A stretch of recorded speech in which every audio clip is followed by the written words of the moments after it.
This episode of the All About Nothing podcast is sponsored by listeners like you and Big Media LLC, encouraging you to check your voter registration. In a world where every voice counts, ensuring your registration is accurate and up to date is the simplest, most effective way to guarantee your vote is heard. Don't leave your participation to chance. Take a moment today and verify your status and stay ready for the next election by visiting theallaboutnothing.com/voter.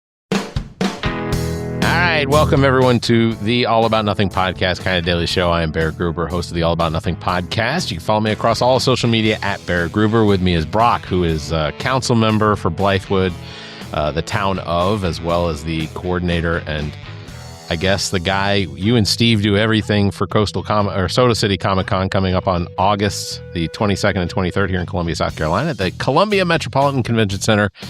Welcome, Brock. How are you? I'm okay. How are you?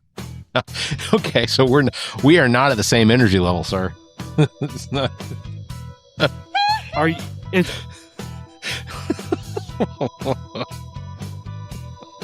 Yeah. So we found a thing on the internet that just randomly plays. Yeah. Well, of course I did, because I have no life, as evidenced by my title. And yes, ladies, I am single and available. So if you are interested and live in the greater Columbia area, or within an hour or two of driving, hit us up. Let us know. I'll take you out, and Barrett will pay for it.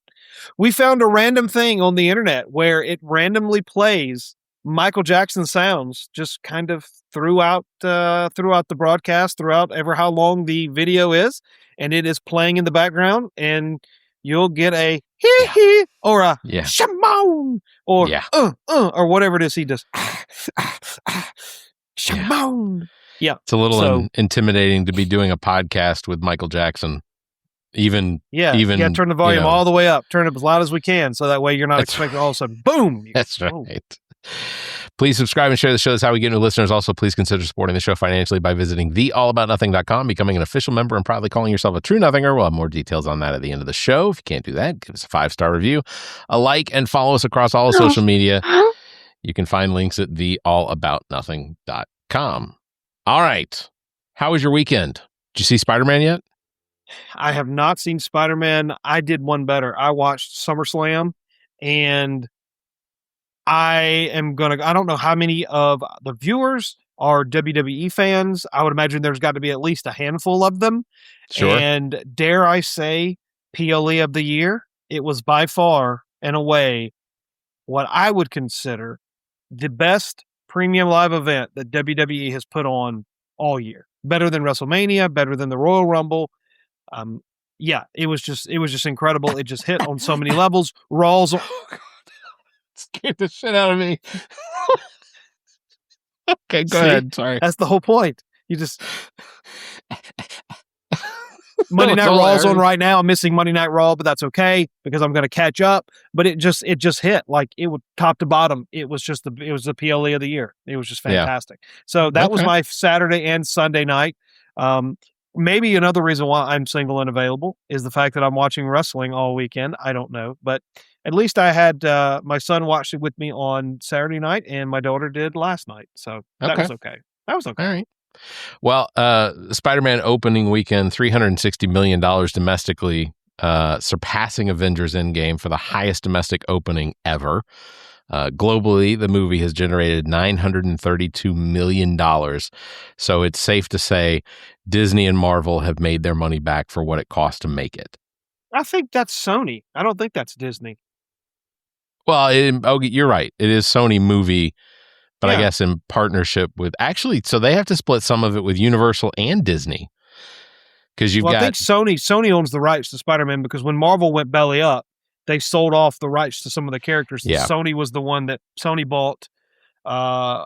They bought what was it? Spider-Man, and they bought the X-Men. Yeah. Or no, Fox bought the X-Men. Yeah.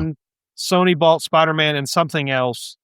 Maybe the Sony Fantastic Four, but I think the only one they kept is Spider-Man. Yeah, I think Spider-Man. They pretty much own Spider-Man and most Spider-Man, and all of the villains that usually go with Spider-Man. But Universal owns the Hulk, so they have still not given up the rights to the Hulk. So to include Hulk in a Marvel movie on Sony means that Sony some of that money will go to Universal as well. So, but to me, it's good to see the partnership between the three studios to be able to experience that. I have not yet seen it. I do plan on seeing it this weekend. I have an appointment Friday for some tattoo work, and then I plan on trying to go see it. But yeah, no, I mean, you know, it's huge. Odyssey made another 50 million or something this weekend. So that's, I mean, movies are back, right? Is that? Yeah. I think so. Yeah, it's probably a safe bet.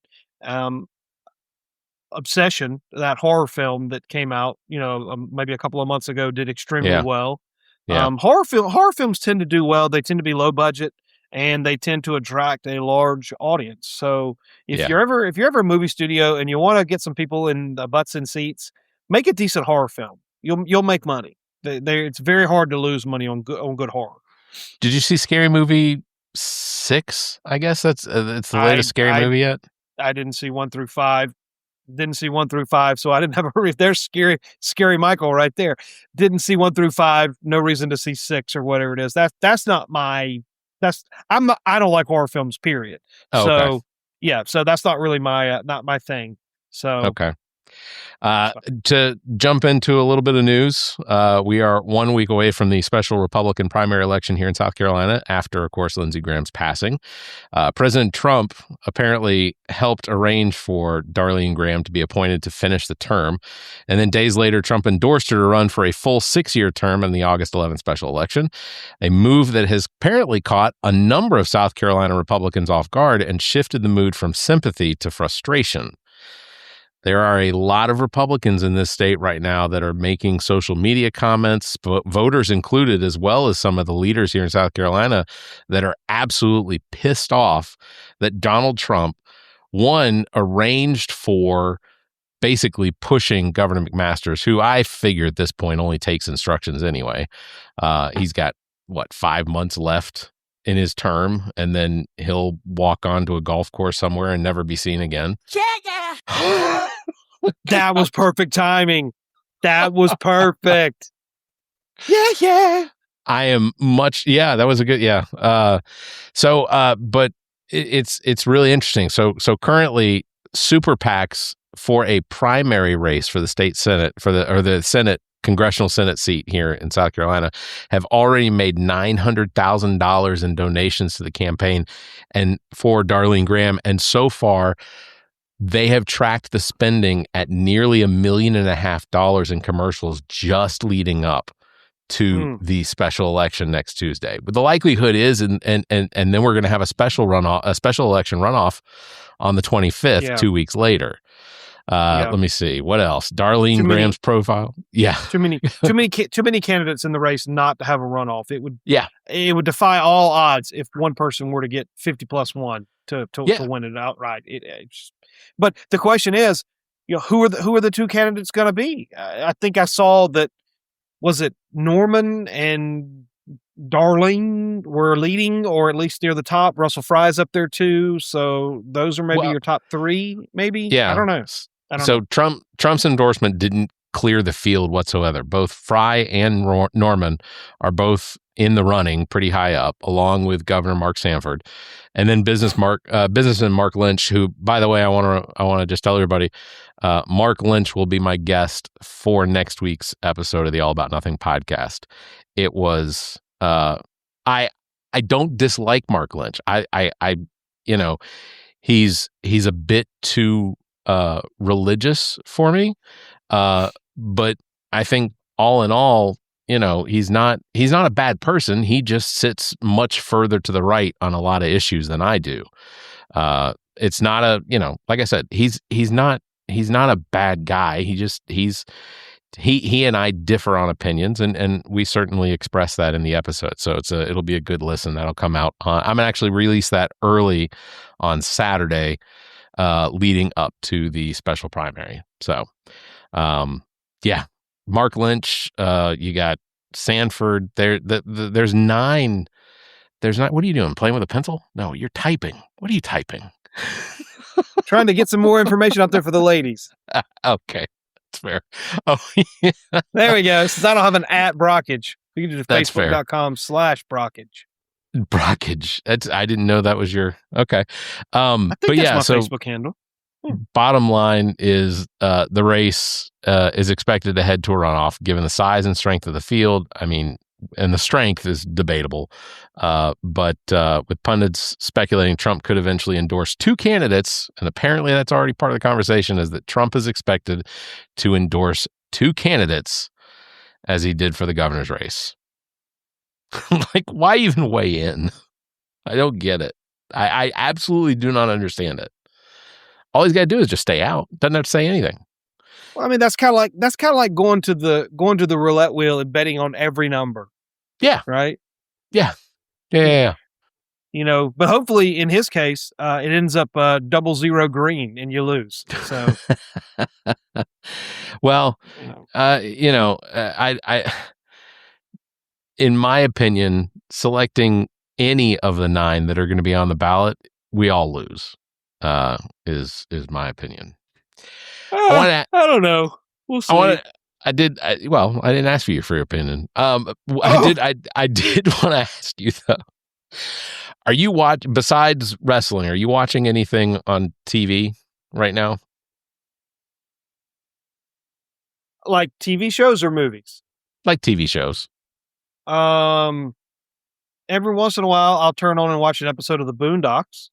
Okay.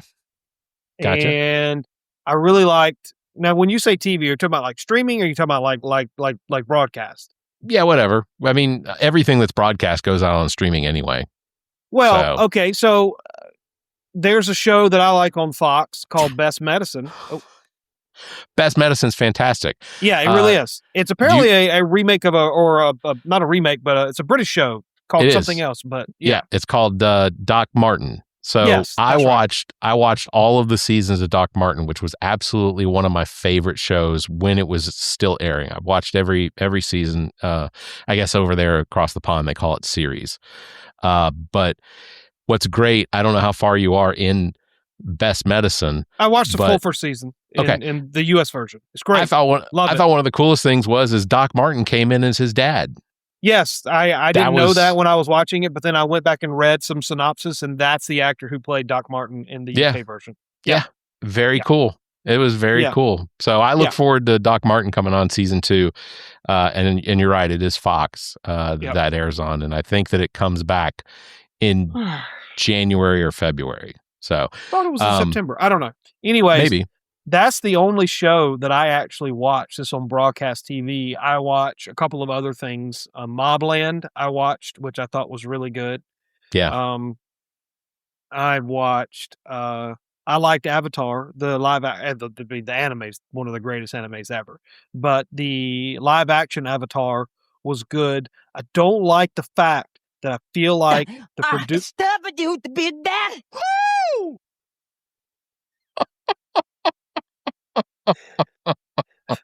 That was a much longer little interruption there by Mikey than the other ones have been.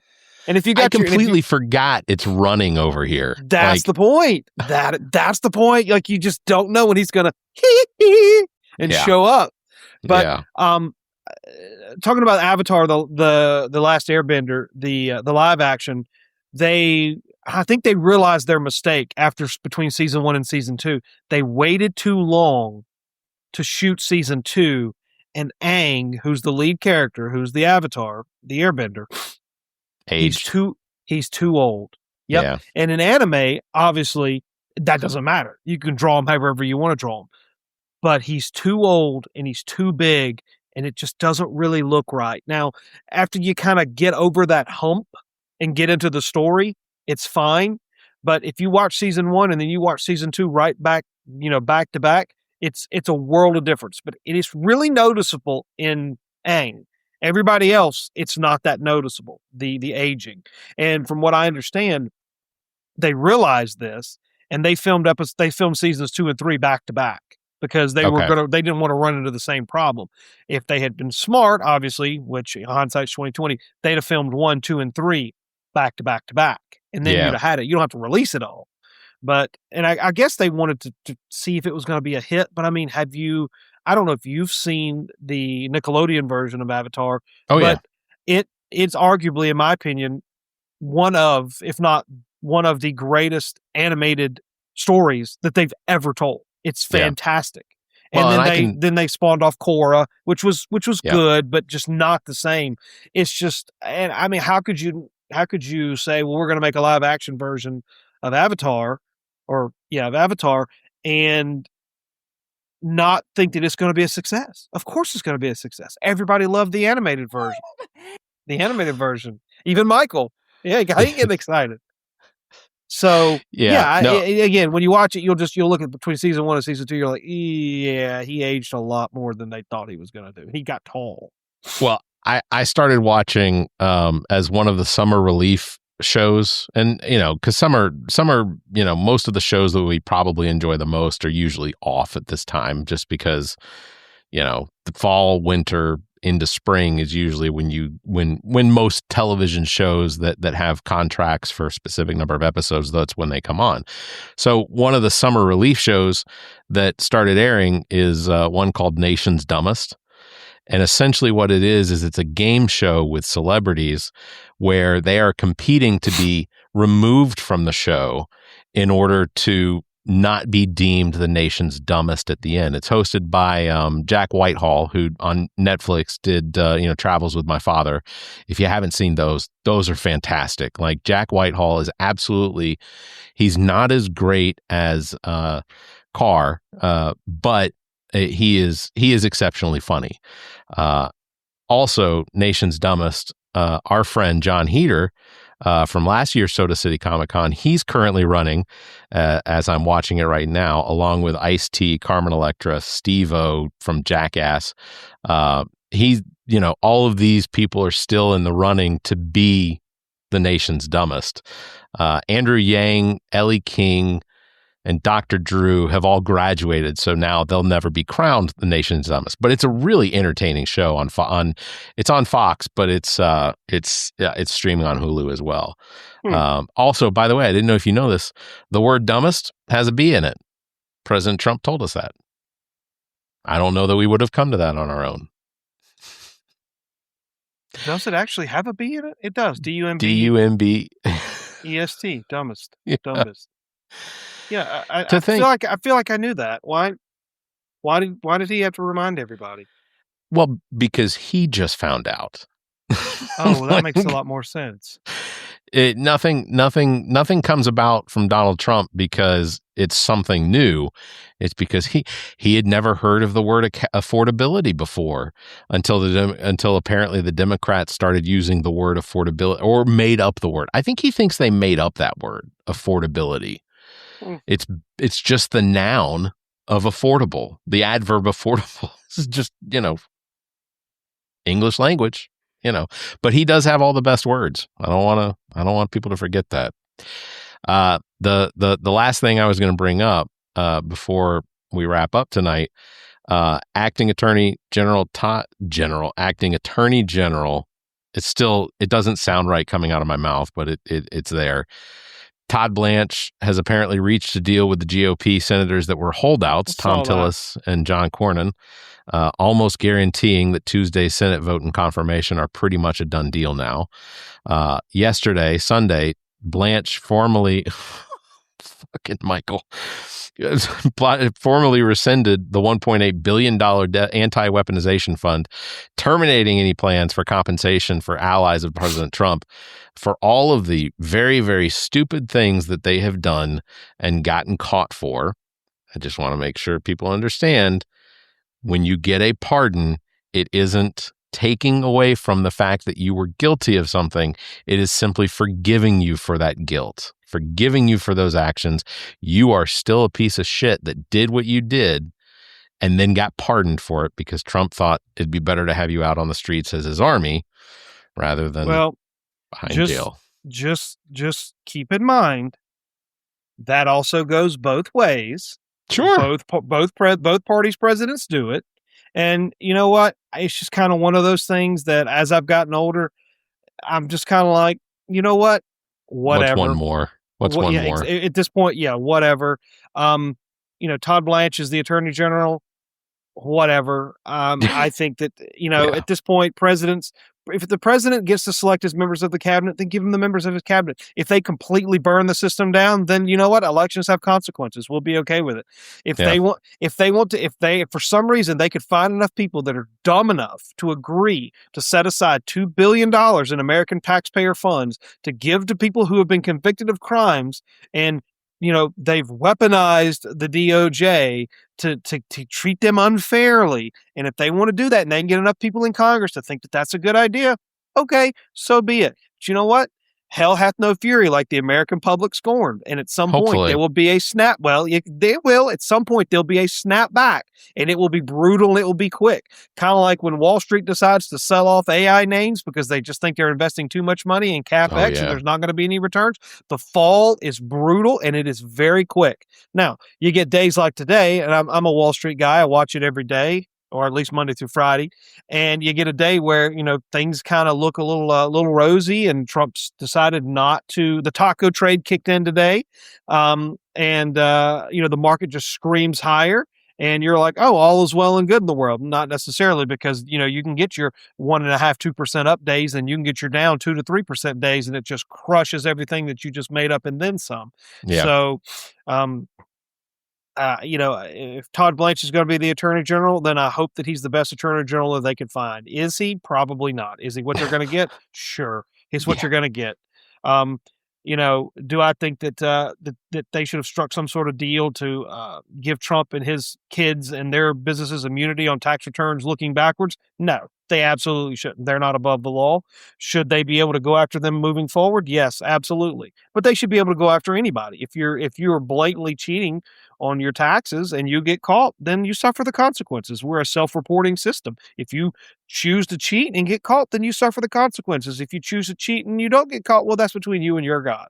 So good news is Department of Justice also has clarified the limits on Trump's tax audit immunity, specifying that the audit protection is only granted in the original lawsuit settlement and applies strictly to retroactively to any past open claims rather than any future filings. So yet another loss for Trump. He and his family will still have to pay taxes, and they will be responsible. Should. Yeah. That's not an issue. They should. That's not that big of a deal. Yeah. How do you proactively allow for you, and how do you work that in and think that there isn't some federal judge anywhere that's not going to look at it and go, wait a second, they want to get away. They've got it written in here to get away with anything they do in the future. That's not, that's not even how pardons work.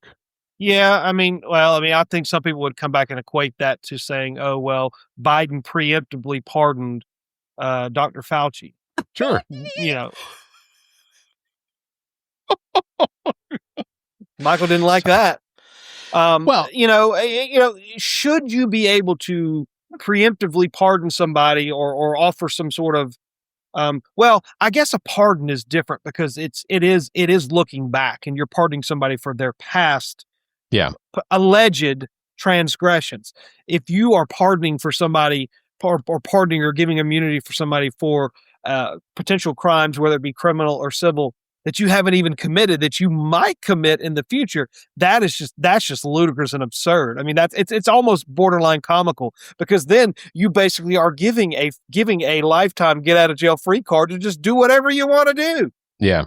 Well, that's absurd. But that's essentially why, Anthony Fauci last week pled the fifth on every question that was asked of him, was because the Republicans in that particular committee, and I think Homeland Security and something else, but that was, they gave up the game too early.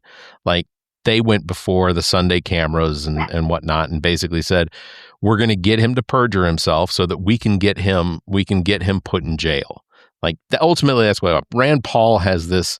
And I wonder if it's because, like, Rand Paul is an eye doctor and Anthony Fauci is a legitimate. I'm not saying eye doctors aren't important. And if you're an eye doctor out there and you'd like to advertise on the show, please feel free to reach out to me, info or the show at theallaboutnothing.com. But Anthony Fauci had 50 years of being like a diagnostician and, internal medicine or whatever. I don't know exactly what it is. So people, you don't need to correct me, but just understand, like, Anthony Fauci played a huge role between like AIDS and HIV prevention in the late 80s and 90s to being the head of the NHIC or the National Health Organization or whatever for the United States. Like there are so many things that he has been attached to, and I don't know what his responsibility to it was, but like their whole thing is that they got a hold of his diary, and they claim that he lied to the American public about, where the Wuhan virus came from and whether it was part of some program trying to test the capabilities to see if it could pass to humans from animals or bats or whatever. And it's like, I'm going to be completely honest. I would prefer that we have scientists that are working on things like that so that they can come up with ways to prevent it, or ways to come up with new vaccines to prevent if that happens. So, 10 years from now, we could have some virus that may potentially jump from pigs or birds or bats or whatever to us. And I would prefer to know. Yeah, that we have scientists that are already working on that because they tested to see what it would take for it to make that leap, and already have vaccines in place to prevent. And then the other thing about these mask mandates and things like that. Look, the 6-foot distancing. Yeah, I think that it may have been slightly overdone. And the mask mandates were probably overdone, but it was nobody understood or knew anything about what exactly was going on. And the fact that you can retroactively go back in time and say, this guy was just trying to make life for Americans and people around the world uncomfortable by suggesting that there be these mask mandates and suggesting that people socially distance. I'm going to tell you right now, I want everyone to social distance from me. Almost 999% of the time, just avoid me. That's the truth. Wear masks too, please. If you see me coming, put on a mask. That's all I ask for. Take this and go away. I did not know you had an Ewok. Yeah, I do. She's super cute too. Last thing I want to ask you, how's everything coming up for Soda City Comic Con? We're leading up to it. It's going to be here soon. Things are going pretty well. We've got our guest lineup. We've got our panel schedule. We've got one open panel slot at 12:30. I think we're gonna try something a little different this year. I think we're gonna try some sort of like a karaoke something, some sort of little dance party or something, just to get people in there. We're also gonna probably put out like a questionnaire, like what do the people want to see? What would they want to do? What would they like to fill that in? So we'll have a People's Choice, a People's Panel Award or whatever. I was gonna say. My suggestion is open mic night. God. See, this was a good idea. What? I don't know if I'm ever not going to do it again. I think it's a staple now. No. I think what you have to do is when you bring guests on, you don't tell them and you have it running in the background. And they're like, "The hell was that?" I don't know. Ghosts. But yeah, I think I don't know. I think it'd be kind of cool to have people sign up to do like a 5-minute comedy set, and I think that'd be great. If they bomb or whatever. Well, only problem is that I want to be in there to listen to them, because if they're funny, I want to. Yeah, so we'll figure something out. I mean, we may stream. Who knows? We'll pirate a movie and put it on there, or we'll figure something out. I don't know. All right. But like we got like a 2 days, two packed days of panels. We got the vintage video games. We got the biggest pop-up pinball arcade in the state, where they have about 50 machines, brand new machines from Stern and Jersey Jack, and there's another one that wants to participate. So our pinball presence and the interest of pinball manufacturers is growing in this event. So it could potentially spawn some other events. We've got a Warhammer 40K 2-day tournament going on. So that's going to be kind of cool. So people can show up and kind of watch and learn a little bit about that. Should have about 32 players for that. About 40 or so people playing in a couple pinball tournaments. So I mean, there'd be a lot of stuff going on. Is our friend with the soda machine coming? Oh, Peter? Oh, yes. Yeah, Peter's gonna be there. Yeah. And his sister. He is what I consider my most handsome friend. But I'll tell you what. And this is news, and I don't think I'm not gonna rub the shine off his turd. But Peter got engaged, and he's Did going to he? be getting married. Yep, a really nice girl. Hey. He got engaged in Switzerland, I think. Wow. Yeah, he was in Europe. I know it. Yeah, I'm pretty sure it's Switzerland. He is he still a firefighter or is he a retired firefighter? I don't think he ever was a firefighter. I think I don't think that he was ever a firefighter. One. Yeah, that was a good one. I think that there was somebody in his family, whatever, that was involved in that. Okay. Yeah. So not him. But he's an engineer by education. Oh, okay. All right. It's very cool. I'm looking forward to the time spent down there at the con, and look forward to seeing everybody show up and dressing up. My girls are going to dress up for it. So and then we have friends coming in town that are going that are going to dress up for it. My brother and his partner are coming in town for it. So even better. It's going to be a really good time. Make sure to get your tickets now. SodaCityComicCon.com, and then join us, because regardless of how hot it is or cold it is outside, it's still going to be a really good time inside. So do that. SodaCityComicCon.com for tickets at the Columbia Metropolitan Convention Center, August 22nd and 23rd. I'm almost anticipating a Michael sounder. You're waiting for it. I'm not. You know what? I'm not going to do it. I'm just going to let it go. All right. We'll wrap it up for a Monday evening. Brock, thank you for being here. It's going to wrap it up for this episode. Big thanks to everybody for tuning in. Thank you for listening. Don't forget, you can follow Soda City Comic Con by visiting SodaCityComicCon.com. You can find links to the social media there on the webpage as well. You can follow me at Barrett Gruber across all social media. Thanks for liking and hitting that bell. If you can, give us a 5-star review, leave a comment. Until next time, you all stay safe, be kind, and wait a second. I was going to give Michael a chance to... No, we're not that lucky. We can't. It's not going to work. Lucky. No, we're not that lucky. All right. Everybody keep your hands to yourself. Well, you've made it to the end. You survived the rambling, the tangents, and whatever nonsense we just subjected your ears to. Congratulations. Now that your brain is sufficiently scrambled, how about doing something productive for democracy? Before you go off to forget everything you just heard, do yourself a favor and double-check that your voter registration is actually legit at theallaboutnothing.com/voter. It's about the only way to make sure your vote counts, even if your taste in podcasts is questionable.